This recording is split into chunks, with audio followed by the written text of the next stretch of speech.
eskatuko dizuet, goizean, esan gabe geratu zaizuen zerbait, edo bestei entzunda burura etorri zaizuen zertxobait komentatzea, edo nahi izan ezkero maikide bati galderaren bat luzatzea. Eta, pixkate dinamiko, harine izatea nahiko nuke ere, ez da batek itziten dulako bukatu arte ezin dula hitz egin besteak, edo, zuen artean elkarrizketak ongi etorri izango dira. Orduan ez dakit, hola gaudela saioarekin hasiko gara, zerbait edo...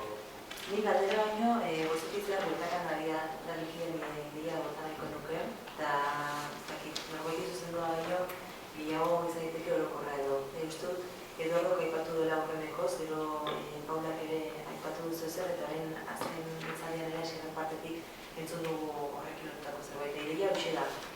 Niri izun gara gustatu zait, aipatu gutenean, azkenean jarrerak aldatu barritu gure, iztunen jarrera horiek, eta lortu behar dugula norberaren motxila edukatibo esaten zuen batek, motxila linguistiko esaten zuen besteak, baina hautazko zerbait izan dadin eta norberak benetan gauz ezberdinak jaso da gero, aukeratzen duen zerbait, eta berari onura gehien edo gusto gehien gozamena, zirrarak gehien eragiten dion zerbait izatea, ez?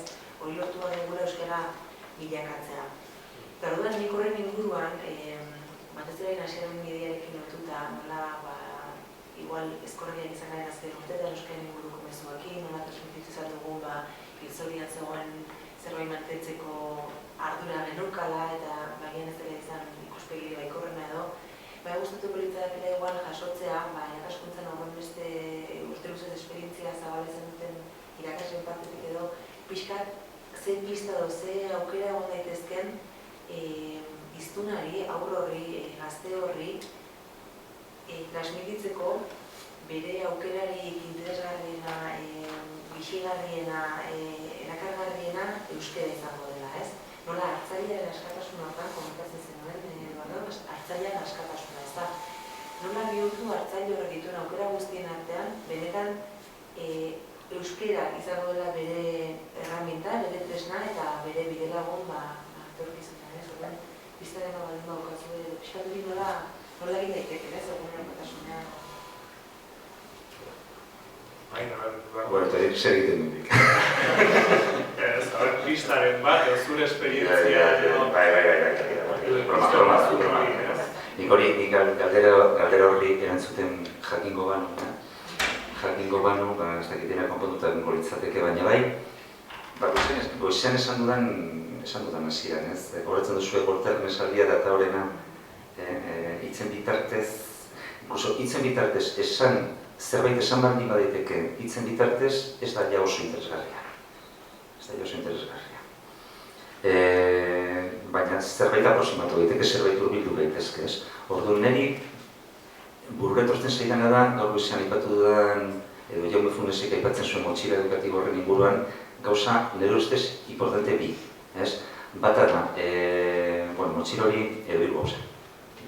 Lehenengoa esan dut goizean, ez? Motxila hori betetzeaz gu arduratzen garen hasiera, baina gero negoziatu behar dugula, eta azken finean hezkuntza dela autonomiaren konkista bat, eta bestela ez da hezkuntza, bestela da doktrinamendua, bestela da beste gauza bat. Agian lortuko genuke nahi dugun helburua, baina ez gizaki batekin, beste gauza batekin. Gero, bigarrengo gauza, eta niretzat importantea, da motxila hori izan behar dela oparoa eta harina. Eta nola moldatzen garen bi gauza horiek egiteko. Baina ez astuna. Eta nola egiten dugu batzutan motxila hori astuna, eta nire asko gustatu zait hasier nintzen, asko. Motxila hori bihurtzen dugu astuna, gure proiektzioak sortzen ditugunean, gure idealak, edo gure idealekin, eta gure ideiekin betetzen dugunean ikaslearen, semearen, alabaren motxila, eta gure ametsa egin dezaten proiektatzen bali badugu beraien bizitza.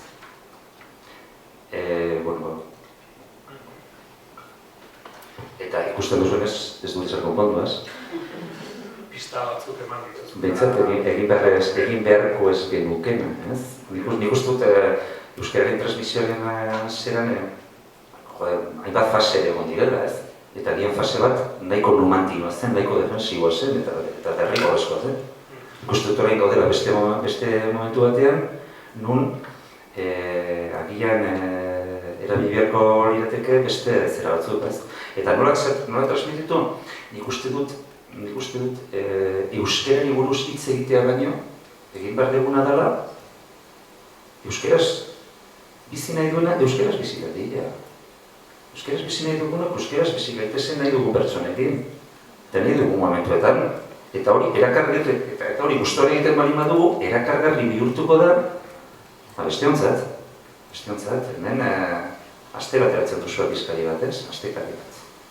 Imaginatzen dut astekari hori, jendeak, esperoko duela etxeetan, ez? Segurazki bihurtu da, Ibarreko egunerokotasuna jabetzeko jendeak dakan tresnarik hoberena. Segurazki gaztelaniaz ez dagoelako hori, ez da? Hori da esan nahi dudan, ez? Euskeraz egin ditzagun gauzak, eta hori bihurtuko da txegina, eta hori bihurtuko da erakargarria. Eta transmititzen bali badugu, hasierrak esan duen bezala, ez? Penan eta tristuran eta victimismoan eta kulpabilizazioan oinarritutako mezu bat oso gaizkigoaz. Bai? Nire ustez. Ondo. Naiara? Gai berdinakin, edo nera ezu hori goizetik, edo... Bai? Bai, esan? Bai, Zaten nion txandapa zaingo dira gai igualaren inguruan zerbait. Aurreko batean, fakultatean, bulegotik kafetegira jaizten, eta genaiz mezu zehatzak ez da euskatez, baina kartel batzuk zeuden jarrita. Eskuz, ola rotula gailuarekin, da olako zerbait ezate zuten ez. Naiz, seguru, zehatz, akoratzen behar. Badaukazu kexarik euskararen inguruan, beste kartel bat handik aurrerago. Konturatu zara langile guztiek, beste irakasleen euskara oso txarra da, beste batek, handikan, lehenengo pixoan. Administrazioko langile askok ez dakite euskaraz. Eta orduan, nik uste dut, kexa mezu bat zegoen zehatuta, visible, hizkuntza paisaian, fakultateko hizkuntza paisaian, euskarari lotutako kexa mezuak zeuden. Hora, nahi aurrian, zuen burua datuzkidez, bat, jendeak barrua guztu beharra dauka. Hala, minorizatu egoeran dagoen hizkuntza bateko hiztunek badaukagu beharra egoera askotan barrua guztutzeko eta desahogatzeko eta esateko jo gaur hau pasatzen, eta honek esan dit, es que no te entiendo, hablando en castellano, eta ordan, jendeak badauka behar bat desahogatzeko. Eta orduan, kasu hartan, fakultatean, kartel publikoak zeuden jarrita, pixkat, keja hori adierazteko. Baina, klaro, ez otegaren baitareari, kasu honetan euskarari, hizkuntza minorizatu pasatzen zaila, klaro, euskarari bakarrik, euskarari ere, nola bain, mezu, kexa, protesta, arpegi honetako mezuak jartzen, ez da, produktua, eta hori etorri zaitez, zenbateraino da ona, ez dakit.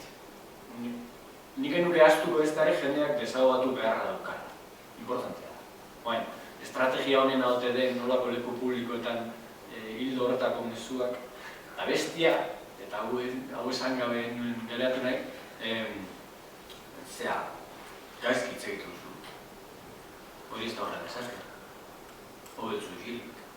Hau ere euskarak gainean, ez euskarak bakarrik, gaztelaniak ere bai, gaztelaniak iztun pare bat altzen baditu eta zer pasatzen, edo inglesa, kuidatuz. Hizkuntza minorizatuetan horrelako mezuak eta horrelako estigmatizazioak oso kaltegarriak dira. Eta gazteak datozkigu, nire ikasleak datoz lehenengo mailan oso barreneratuta, nola haien ustez euskara batuan bakarrik dakiten gezurra da, baina hori pentsatzen dute, nola euskalkirik ez dakiten, ez direla euskal hiztun legitimoak. Euskerak ze etiketa dauzkan jarri eta bere gainean, zeuek, hasi zarete pixkat zerrenda zehatzen da, kurutu zei, hori ere jartzea, ez? Eta transmisioaren argazki konplexu horretan ze transmititzen dugun euskararekin lotutako euskararen erabilera gaizkitze dituzu, euskara txarra kalitatezkoa. Hori ere kontuan hartzeko ez dela.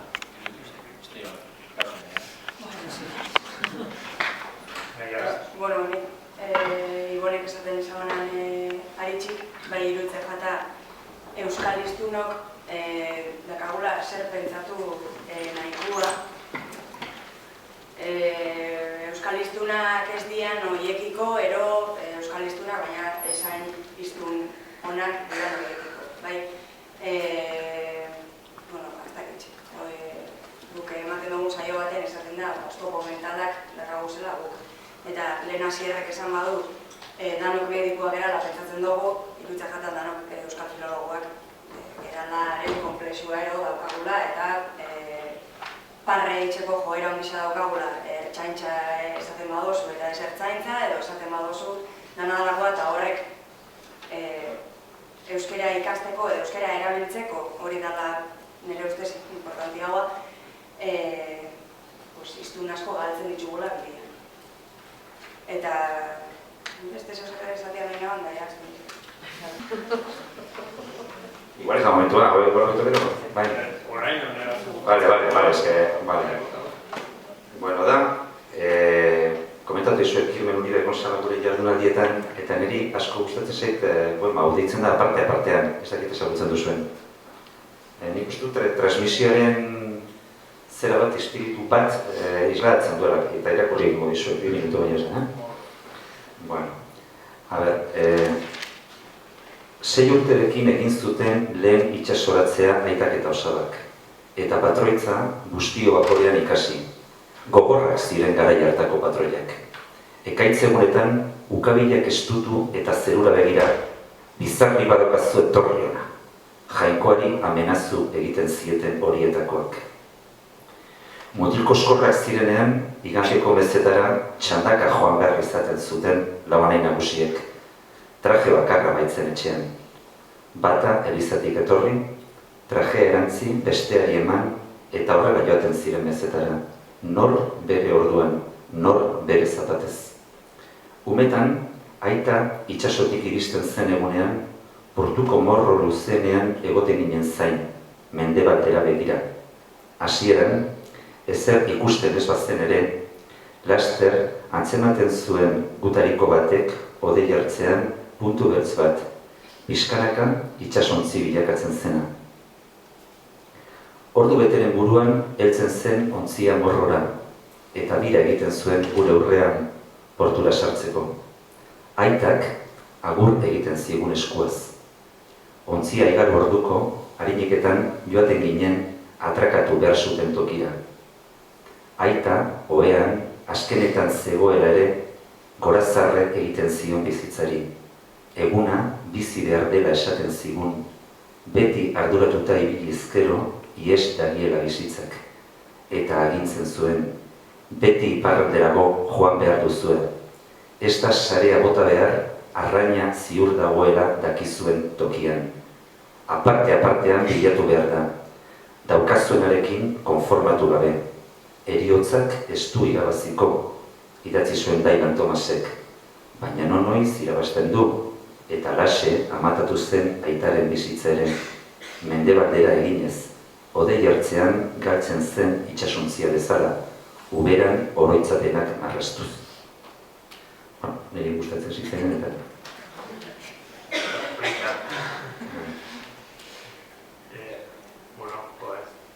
Oita gero ez, edo zein gauza esatea ja...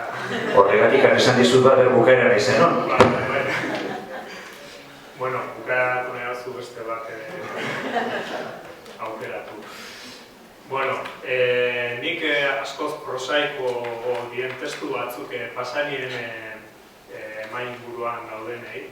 Eta, bueno, horre, karpetan eskatu nion Ainarari karpetan sartzeko, dia lau, bueno, edo iritzi artikuluak, edo prentsan agertutako notiziak, edo blogetan, edo batzuk, bueno, dena dira oso azkeneko hilatetakoak, eta batzuk gainaneko iritzi soka luze izan dute, bai? Orduan, bueno, bakoitzarentzat, galdera bana prestatu dut, hoien inguruan, bai? Hasiko naiz, ordena eta hola saioarekin hasiko naiz. Saioare luzatutako galdera pixkat, bai elebakarra da Maite Asensiok idatzitako testutxo batean oinarritua dago. Maite Asensiok aipatzen digu, iaz oporretara juntzanean, azaltzen zion bere 5 urteko edo 4 urteko aurrari azaltzen ziola, hori, jungo ziren tokian, euskaraz ez dutela jakingo, Maite Asensio Iparragirre, berrian idazten duena, beste bada.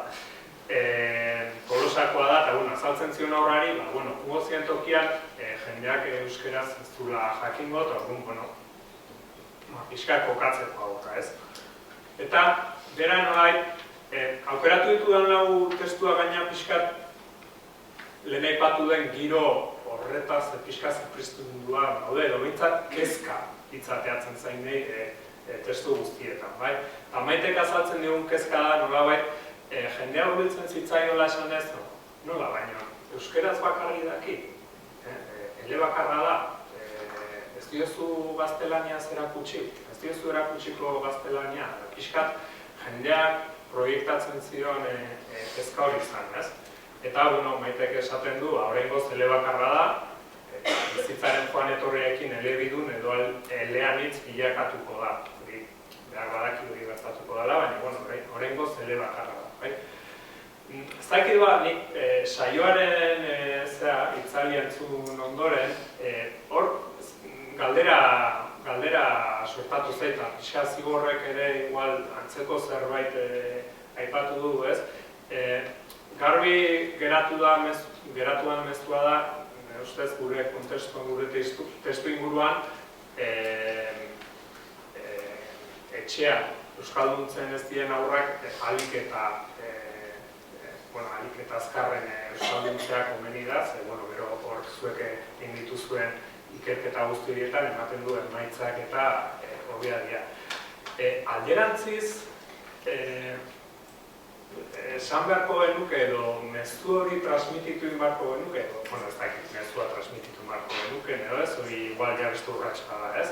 Baina, esaten dez, Maitek hemen aipatzen duna, elebakarra da eta hola jarrituko oraingoz, baina behar gaztelaniare ikasiko dula, hori inork ez dauka zalantzarik hemen aurrak gaztelania ikasten ez dutenik, baina zalantza hori sortu zaiteri, ez?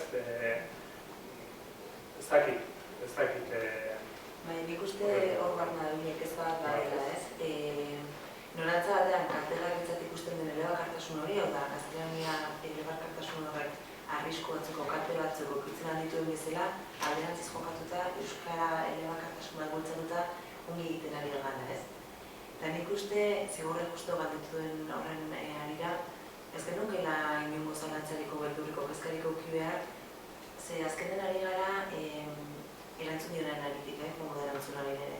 Baina ari gara soziolinguistikoki minorizatua den hizkuntzaz, eta kasu honetan, sinezak inongo zalantzarik gabe, hiztunak aurrak etorkizunean gaztelania ikasiko duela erregistro guztitan. Hori nolabait ere bermatua dauka, ziurtasun hori erabatekoa izango da, ez? Aldiz, kontrakondantzan honek ez du funtzionatzen. Esan bezala euskara ez dago esparru guztietan, hiztunak ere askotan hiztun kopuru altu bat ez da sortzezkoa, horrek ere ekartzen aditu eragilean eta lagarritasun konkretu batzuk. Posible da gainera erregistro batzuk aurrak ez garatzea, kaskotan gertatzen da, eskolako hizkuntza gisa geratzen dela, ez adibidez, lagunarterako eta isialderako ez dago behar bezalako erregistro informalik. Horako kontu batzuk euskaran aplikatzen dira gaztelaniaz ordea zailagoa da gertatzen, ez? Ordunik, aldo hortatik ez dut ingo zalantzarik edukiko, hori, kasu honetan ari garelako ahulena edo txikinez daiteken hizkuntza hori babesten edo. Eta horrekin batera, iruditzen dut badagoela beste gauza kontuan hartzekoa, eta zera da, linguistikoki ere ematen du errexagoa dela bide egiten norantza konkretu batean. Hau da, euskeratik gaztelaniara egiten errexagoa dela gaztelaniatik euskerara baino. Eta hemen ere gara euskara ezaugarri linguistiko oso konkretu ez. Ba, dela, bituen kasu markenatik artean bat ukitzea olako, eta ere, epai hori dator beti ez da. Orduan, ba, igual hasierak esaten narekin berriz ere lotzen ez, baino, nola beti, estigma hori jarri izan dugun edo, hizkuntza txikia, gainera hori, babesteko ardura hori daukazu, zure esku dago edo konpromiso hori edo nolaiteko karga moral hori, baina gainera beti bakarra daukaten den handik, ez? Eta nire horrek beti izugarri hitzeetarreta, ez? Beti epaitzeko gai dira, askotan hori, jarrera horiek kritikatzeko, esaten zu, ez dakit ba, ez? Hori atentzio daitu, horrek atentzio daitu. Bai, Piskat, osatze aldea, Ni, igual, urrutira bota dana joateko tentazioa izan dut, ez dakara zer ikusi gaztelania dun, frantzez dun, ingeles dun, eta elebakar batek, eta euskara aur elebakar batek, eta euskara elebakar batek. Ez dakara zer ikusi. Ni atrebituko nintzen, baina, hau jasiko linguistikan, eta bat, gure esparrurako ere gai bada, ez? Aurre euskaldun elebakarrik existitzen da? Ze testu inguru soziolinguistikotan dago erabat, kanpo, presentziarik gabe, batere gabe, gaztelania da frantzesa. Badaude, konparatu hori, ze testu inguru soziolinguistikotan dago bakarrik presente frantzesa edo gaztelania, askoz ere gehiagotan, euskara. Ez, elebakartasuna eta euskara lotzia, garai batean igual bai, eta hiltzen ari zaizkigu. Jende hori bat doa. Orduan, ez dakit, pentsa ez, elebakartasunaren, ez dakit. Eta gero, okurritu zaidana da, guk ikusi ditugu, gure analizi batzuetan, etxetik euskaldun diren aurrak, 5 urterekin, eta testu inguru euskaldun batean bizi direnak, gaztelaniazko ikui kontaketa jardueretan ezinian, 5 urterekin. Ez dira, asko ez dira kapaz. Euskaraz kontatze dute. Gaztelaniaz entzundako ikuia, gaztelaniaz ezin dute. 8 urterekin, hasten dira gaztelania ikasgaia eskola. 8 urterekin berriro grabatu hor berberak jarduera berbera egiten, eta ia inork ez du laguntzari behar. Gero ikusi dugu, pluskoan perfektua bezalako formak, gaztelania bat dunen kontaketetan lehenago agertzen dira. Eta euskera bat dunengan beranduago. Baina agertzen dira. Igual erritmoa diferentia da, beranduago datoz. Ergatiboa nork kasua berriz ematen du etxetik gaztelania dunengan ez dela agertzen, eta ez da agertzen. Ez dakit olako datuak badaude psikolinguistikan, Euskal Herrian, orduan, zan nahi. Horik irantzi nahiko nuke, aztu zait esatea, baina bukagiaz gero ditugun urketetan ez 5 eta 8 urtekin, baina gero nera bezaloan edo edutan egiten zezkien frogagietan ez dago inolako alderik euskara elebakar izan diren horien eta gaztelania dun elebakarren artean, ez? Orduan, nahiz da lehenengo urtetan hizkuntza jarrikuntza ezberdina izan, ziurtasun oso esan dezakegu 18 urterako, 20 urterako, behin ikasketak maila altu bat jaso duenerako, ezberdintasunak ez direla agertzen, gura saitasun osoz. Hau gaina EIFE ikerketa mitikoek, 88. urtekoek, Eusko Jaurlaritzako EIFE ikerketak eredua konparatzen da. Ja erakutsi zuten, D-ereduko ikasleen gaztelaniako emaitzak pixka bat txarragoa ziren A-eredukoekin konparatuta. Pixka bat, ez. Edo Pisako neurketa askotan gaztelaniaz egite dituzte frogak, Euskal D-ereduko ikasleek. Eta ez dira, Espainiako komunidade askotan baino hobiak dira. Elebakartasuna problema handioa da, baina ez guria. Ez jalduna, ez.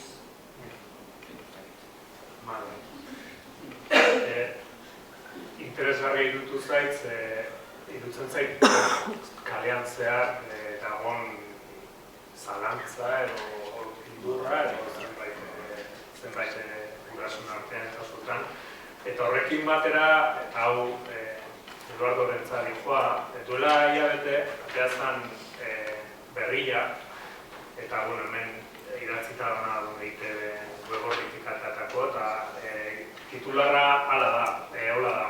Euskararen erabilera gora egin du lan esparruan, baina ez etxeetan, ez berriz kezka. Kezka, Paulak esan digu, familia transmisioaren bitartez soilik mantentzen den hizkuntza hitzogian edo litzateke gaur egun, baina, bigarren partearen horrekin igual, ez dakit, batzen den, familia transmisiorik arteko, familia transmisiorik ez duen hizkuntza ere, ez dakit nik bizi irauteko aukerarik izango duken gaur egun, ez dakit. Zirutzen zaizu edo notizia edo hori buruan edo. Bueno, nik ezagitze, hipotesiak egin ditzakegu ez, egin dezaket baten bat, eta gehien bat konstatazio bat, lehen jartzen dugu lan esparruan eta administrazioan. Orduan, iruditzen zait, goizean eskotazko atera den gai, ez? Esparru formaletan, euskarak dauka presentzia handiagoa, eta esparru ez formaletan txikiagoa. Orduan, esparru formaletan korrelazio zuzena da. Eta ez formaletan inbersoa ez zuzena, ez? Zer dago esparru ez formaletan? Eta hausnarketarako gaia da, juizio hori gabe, beretan baina. Zer dago esparru ez formaletan? Esparru ez formaletan dago natera, eskola,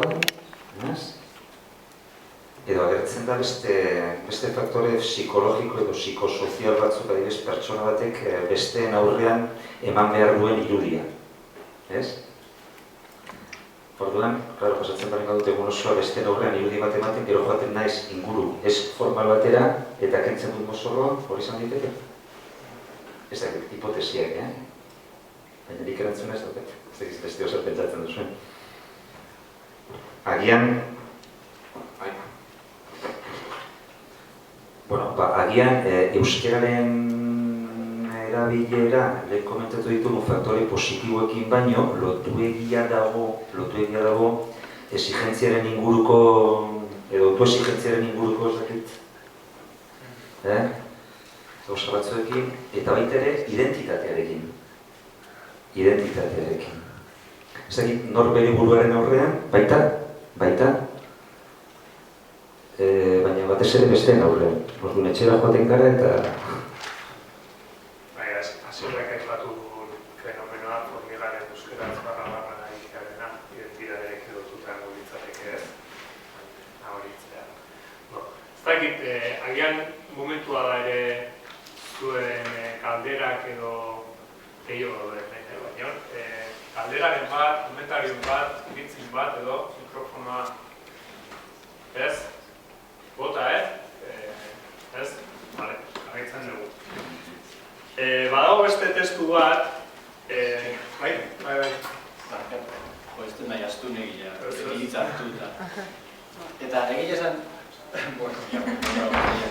pena izan dut Paula ezin izan duela etorri zen, igual berertzako ere bazan galdera bat. Galdera ireki bat, eta pixat improvisatu egin dut eta, Eduardo Pérez esan duz, esparru informalak, askatasuna, igual, beste izu batzuk ere erabiltu dut, ez? Kontrola gutxiago, Paula ikustu dut erabiltu dela ereduz instituzionalak. Bueno, ni, pixkat, improvisatu egin dute, baina benetan dira esparru, eskola baino kontrolatu gabeagoak bai, aurrez prestatu gabeak goa bai, baina nik eskala bat egin nuke eta esan beste plus minus eskala bat, muturreko planteamenduan. Aizialdian benetan zertaz hitz egiten den lagunen artean, hau nik beti izan dut, zailagoa izango da pelotari buruz gaztelaniaz entzutea bi gazte erraxagoa euskaraz, eta askoz errazagoa izango da gaztelaniaz entzutea ez dakize gaitaz euskaraz baino. Erreferentiak euskaraz direnean, ez ote da erraxago euskaraz izatea elkarrezketa biek. Ordan, iruditzen ez ote da, aisialdiko solasaldi horietan zertaz den, ez ote du balantza era batera edo bestera pixkat lagunduko. Lidergo kontua, ez? Hombre, oso leku erraldun batean igual, ez? Baina, eta igual hau nahiara, ez? Zuretzako ere kaldera bat edo ez dakit, begiratzea dituzuenean edo gaztetxoak hor jolasean ari direla edo, eta sozializazioarekin oso lotuta, ez da? Talde batean zein den liderra, zeinek manejatzen dituen gaiak, ez dakizeta, pertsona horren hizkuntza ohiturek, igual talde osoaren hizkuntza ohitura baldintza lezake. Horda ez da oso askea. Eta burura datorkidan, ez dakit, adiez, futbola, kirola, ez? Kiroleko entrenamentua aisialdi bezala hartzen baldin badugu, entrenatzailearen hizkuntza klabea da. Edo musika talde batean zuzendariarena, edo dana dalakoa. Nik improvisatzen nahi nahiz, baina enduke planteatuko, eta Paularik nintzaitu gogoa ere geratzeko, eskolatik kanpo, lan mundutik kanpo, administrazioetik kanpo, pixka librea bada hizkuntzaren erabilera eta bai egia da. Baina horren ez ote dauden kanpotik datozen baldintza batzuk erabilerak batera edo bestera. Eta igual gauza faktore hori begira, ikusi dituzue txikiena. Pentsatzen ez da. Hori nik beste galdera baten erantzunean dakan, baina bai erreferentiak falta dira. Eta erreferentiak falta dira, iruditzen jata, kontzientzia falta jakulako. Kontzientzia falta jaku ez dakit dan kontzeptuak ez dauzkagulako argi, hau da, zer da euskaldun izatea, zer implikatzen daban gauza batek, bestia gaizu, ez dakit, elgoi barren, ez? Dakazu euskalduna, hau da, jazten dalako ez dakit nola, ibiltzen dalako ez dakit eta bernetan, edo nolakoa, eta gero igual, bai, gaztelera zer. Edo, ez dakit, iruditzen jata, ez dakagula kontzeptua, danok ere, niko egin galdetuko ganu zer da euskalduna izatea.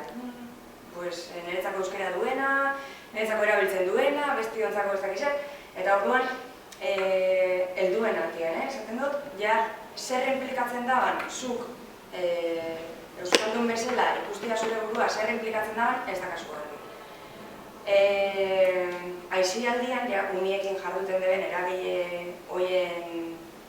hoiekin, ez jata iruditzen ere aisialdia oso askea danik, bai, askotan, umiak esaten dugu futbolian jolastera dixez, baina ez dixez futbolian jolasten ikastera. Osa, nahi hori tonutxik esaten du, ez dixez futbolian, ez dixez ikastera, bai, arau batzu daude, ez dakizet. Orduan,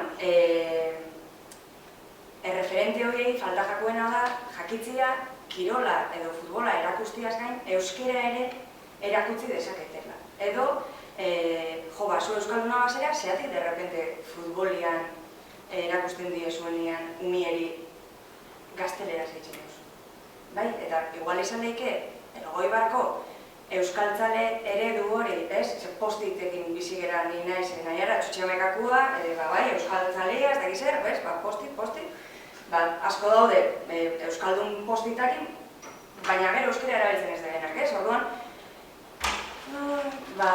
ez dakit, hori aisialdian, eta gero ez dakit, nik Elgoibako kasua ezagutzen dut, Elgoi baren 7 urtetik aurrera, mutiletan gehixen bat, gaztelia jalanak gaztelera da. Bai, igual seguran izango da 12 urteken, eta ez dakit lider keixa da, lider edo ez baizik, eta ez dira konturatzen. Ni atzonean ume batzuekin da, ez? Nik euskaraz itxen dut, ez? Ointxe bertan izabez euskaraz berba itxen, baina ez dira konturatzen gu bezala, Eta, ez dakit, eta lehen esaten zenduenan aritxikan, zein da estrategia, ni horrekoan, guk euskara elkarte baten etxen dugula, eta horrekoan bazkide batekin berba itxen, euskararen alde itxeko euskara hitzaia kentzen hasi behar dira. Izan behar dela zeharkakoa izan, ez? Ez dakit hori izan behar dan estrategia, beti da, euskal kanta eta euskal dantzak, euskal, jazta, emango dugu berezkotzat, hemen euskaraz itxen dela eta euskalduna izango dela itxen dugun dana, eta lagako diogu euskara hitza erabiltzeari, edo hemen euskaraz itxen da, euskara elkartea, bai, laga euskara hitza erabiltzeari, ez, berdintasunak zera, bai, parekidetasuna oso ondo, bai, jazta, gizonezkoak emakumezkoak berdin du, bai, potolo, argala, bai, orduan, ez dakit hori izan behar dan, ez dakit. Guztiz ados gaurrekin, nik uste dut, normalizatuta ez egotearen sintoma bat dala, hain zuzen dut, denbora guztian, arazoari buruz aritzea, ez? Bizitza soziala egin daiteken egin dadila euskeraz. Harik eta mito gehienetan. Baina nik uste dut, helburua lortzen dela, helburua kasu honetan, paradoja bada, helburua lortzen da, helburuari jarraitzen esaionean, kasu honetan.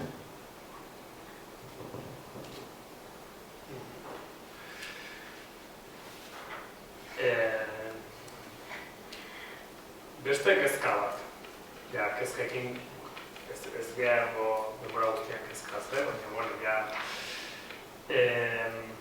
Badago, bueno, Ibonetzat, Naio Alkortak idatzitako testu bat, egiozu erdaraz, bai? Eta testu honetan Naia kontatzen du, nahiko haserre puntuarekin, bere ezagun bati, jatorriz Galiziarra, baina ikasten nahi dana euskera. Emakume honen alabaren andereñoak aurku egin zion euskeraz ez egiteko. Alabari gazteleraz egiteko, bestela euskeraz gaizki ikasiko duela eta hobe dela horretarako gazteleraz ikastea. Ez dut esango hau oso zabaldua dagoen mezua denik, baina, partekanik entzun izan dut. Ibon, ez dakit, zure esperientziatik, olako mezuak luztatu hartzaile transmisioen ikuspegitik, Paula gatu zer esango nuke, baina, zer dutzen zaizu. Eta egingo dena Paularen berzio rebajatu bat. Askoz gehiago arkeontak nitaz, ni baino gehiago eta... Horrenko kontua, ibili nintzen behiratzen, nik argian ikusi nuen, eta gero blogean, begira ibilen ez blogean, eta itxura denez hor gaizki ulertu bat ere egon da, eta polemika egon da, ordan, pixkat, utziko jasue pixkat apartatzen kasu hau, ze hor, ez du oso ondo bukatu asuntua. Ordan, kontua da, galdera da, euskara ongi menperatze ez omen duen ama edo aita edo danadako batek komeni da uneari euskeraz egitea edo ondo menderatzen duen hizkuntzan gaztelania frantsesez egitea. Hau da galdera, ez?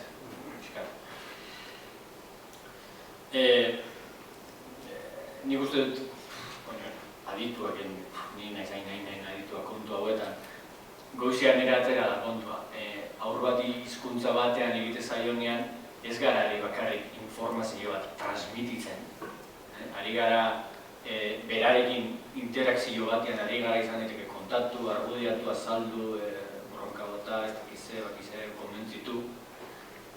Baina baita ere ari gara, zeharka baldin badare eta eksplizitu ez baldin badago ere esaten den horretan, erabiltze horrek berak ematen dio halako atxikimendu bat hizkuntza horri.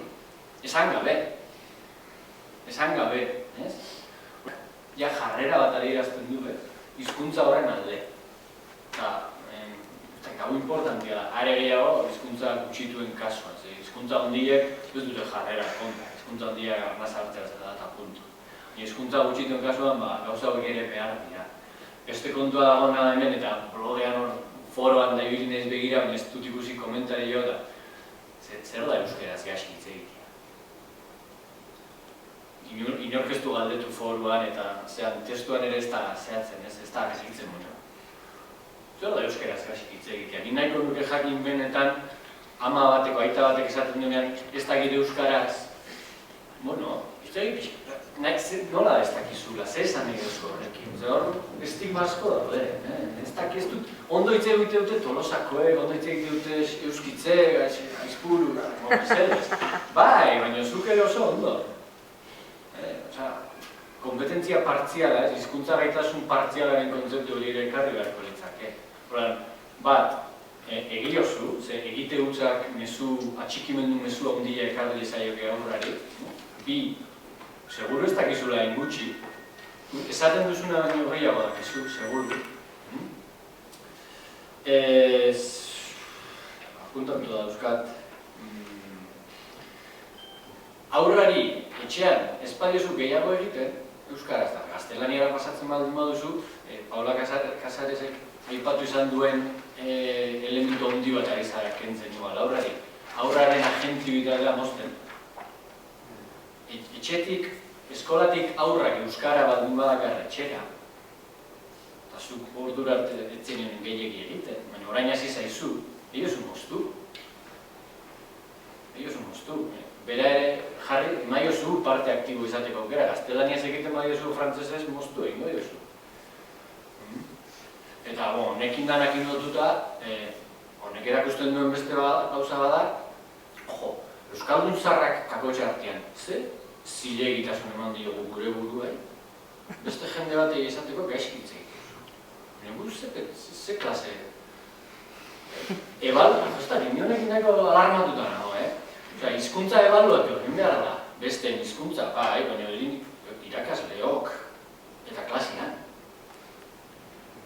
Modan dago esatia ze gaizkitze egiten dute gazteek, ze gaizki idazte dute gazteek, hau El Paisen askotan bi behin artikulu bat, que mal escriben los jóvenes.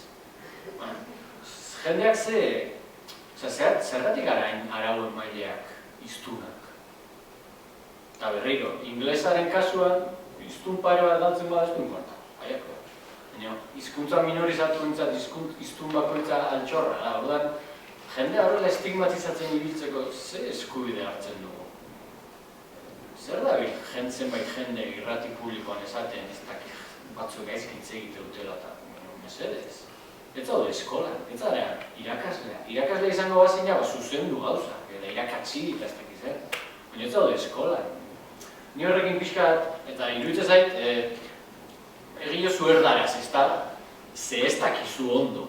Ez dizut esango, baina esan nahi dizut, ez dakizu ondo. Zuzentzaren nire esateko. Hori ere, iruditzen zare, horri ere buelta man gertzen, politikoa. Agentziaren gaia atera ez dure ingon, eta hor zegoen beste... Komunikatzen dugula eta transmititzen dugula zentzu bat ematen diogunean gure lanari. Eta nik gehiegitan daukat sentsazioa eta ez euskaren transmisioa, bezik eta orokorrean irakaskuntzan. Agudo da? Ez que teknika. Orokorrean irakaskuntzan gehiago erantzuten diogula irakaskuntzari ikaskuntzari baino. Ulertzen da? Askotan gauzak egiten ditugu, ikasleak ebaluatu behar ditugulako, egon naiz ez dakit zer egiten ari euskeran, ez? Kristok irudibeteko politatera zait, ez dakit egin ditugu antzerkiak, abestu dugu, nabaritzen dut giroa ez dakit zer, baina bi este barru ebaluazioa daukat, eta ez dut nota triste bat ere. Zer nota jarriko diot Iboni? 5 bat, 6 bat, 7 bat? Objektibatu behar dut nire impresioa, orduan azterketa. Eta azterketa hori egiten dut, ez Ibonek behar duelako, ikasleak behar duelako, baizik eta nik edu, irakasleak behar duelako. Eta ni horrek eskatzen hau. Irakaskuntzan orokorrean eta euskararen transmisioaren gaian, baita ere. Agian transmisio esan daiteke gure beharra. Bai, alde horretatik ez dakit zerbait akoratu dudan edo. Orduan filosofo gehiago behar ditugu, saioa, zuk, igual, gehiago zientzia, teknologia, zientzia nortan kokatuaz daude. Ni zure hitzaldi asko gustatu zait, oso interesgarri dutu zait. Olako ikerketa edo olako zientzia gehiago beharko litzateke euskara esparruan. Nik uste baietz naiz. Nik uste horretik oso urrun gaudela benetan hizkuntza gainezia gehiago berriz egutu naiz dira horrela, ez du maia zuen baino. osurrun gaudela benetan ulertzetik buru barruan daukagun organo potenteen nola funtzionatzen den, iruditzen zait ez dugula ondoren guztietan ere argituko, orduan benetan horri inbertitzen den guztia eta ikertzen den guztia eta onerak izango dela. Eta gure kasuan bereziki, alkartzen dugun bezala ez da egoera berezia eta interesgarria delako, baina nintzen zelantzari gabe. Ikertzen jarraitu eta jarraitu eta jarraitu. Ederki. Bueno, bukatzeko eskatuko diet bakoitzari titular bat emateko.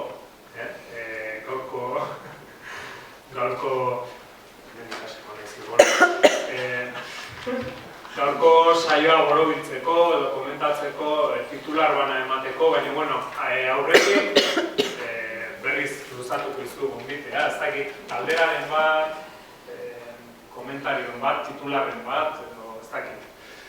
Eskatuko dizuan titularra izango da teknologian sartuko gara, motza izan behar du, tweet bat, hor txio bat izan behar du, gero Twitterren zea sartzeko moduko titularren izan behar du, bai?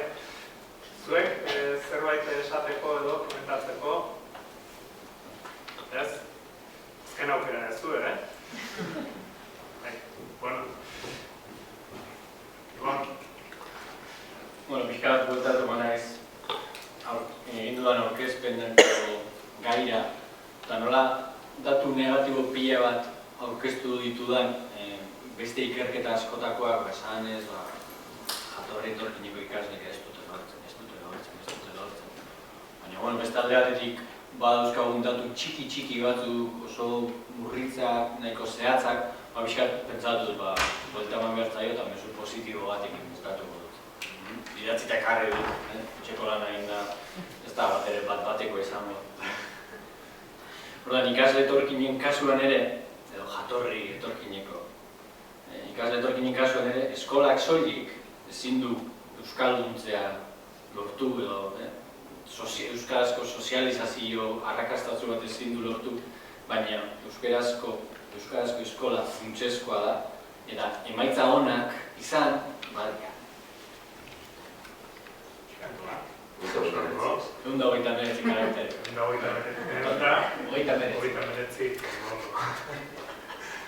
Bai, inara sartzen da. Zer nabil, belitxuna euskara sozializatu baina... Zailo sartzen. Igual, irakurri ingo zut. Zonda.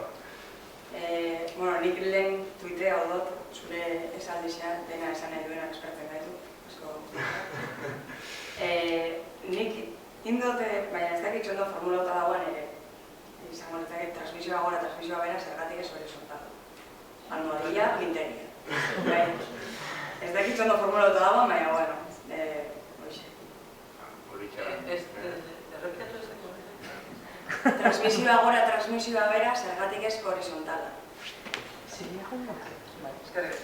Bai. Ja badaukagu, euskararen filosofa bat badaukagu. Azkenean, dedikatuko naiz teknikara. Eduardo? Egitik, ez ditu zenbatu, baina ez dago transmisiorik, ilusiorik gabe, askatasunik gabe, plazerrik gabe eta maitasunik gabe. Ederra. Eta saio hor kontatzen. Ni bertsolaritzen ari naiz. Bai. Kantatzea, improvisazioa... Bueno, neba ez du kantatzea... Ez hausatzen. No beharrez. Ez dakit ematen duen hobez, baina...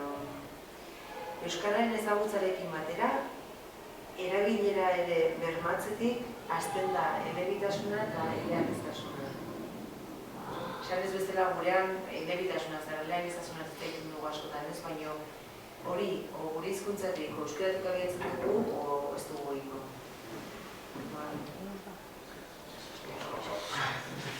Lasai, nena gero eskatuko diogu. Bueno, hortan utziko dugu.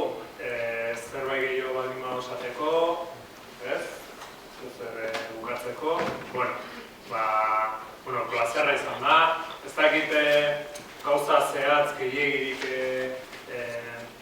lortu dudala nik mai ingurukoek esatean, nire ustez idei asko atera dira, nik pena daukat, ezin izan duela apuntatu, baina, bueno, bero bidean ikusiko, nire irutzen zait, eta, bueno, nik egia da, ia zen nintzen etorri, baina urtero etorri izan naiz mintegi honetara, eta beti idei askorekin jun izan naiz, eta esan dezaket gauza batzuk gero aplikatu izan ditugula, eta mozkatzuk emaitzekin. Orduan nik uste, horako mintegiak hortarako eta horako main buruak hortarako balio behar izan dutela.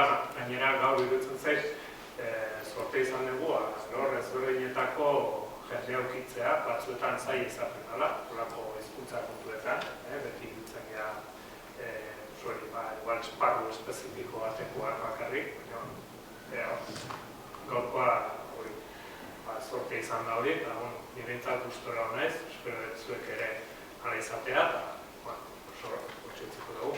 Eskerrik asko.